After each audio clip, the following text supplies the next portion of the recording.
গারো পাহাড়ের পাকা সড়কের পাশে হাতি পারাপারের পথ লেখা এইসব সাইনবোর্ড দেখে অনেকেই হয়তো অবাক হবেন।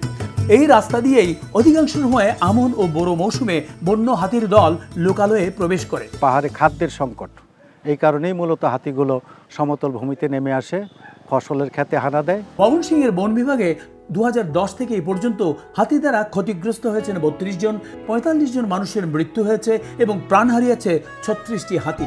জানা গেছে হাতির দল আগে আসতো সন্ধ্যায়, এখন কোনো নিয়ম নেই, যখন ইচ্ছে তখনই চলে আসে লোকালয়ে, আর মানুষ ও বন্যপ্রাণীর দ্বন্দ্ব শুরু হয় তখনই। দর্শক মণ্ডলী, আপনারা দেখতে পাচ্ছেন এলাকায় হাতির দেখা পাওয়া গেছে, সে কারণে তারা হাতিকে তাড়াতে চেষ্টা করছে। হাতি উচ্চ শব্দ কিংবা আগুন দেখলে ভয় পায়, সে কারণেই বন বিভাগের টিম অর্থাৎ এলিফ্যান্ট রেসপন্স টিম এবং এলাকার জনগণ সবাই মিলে হাতিকে তাড়াবার জন্য চেষ্টা করছে, যাতে হাতি নিরাপদে জঙ্গলে আবার ফিরে যেতে পারে।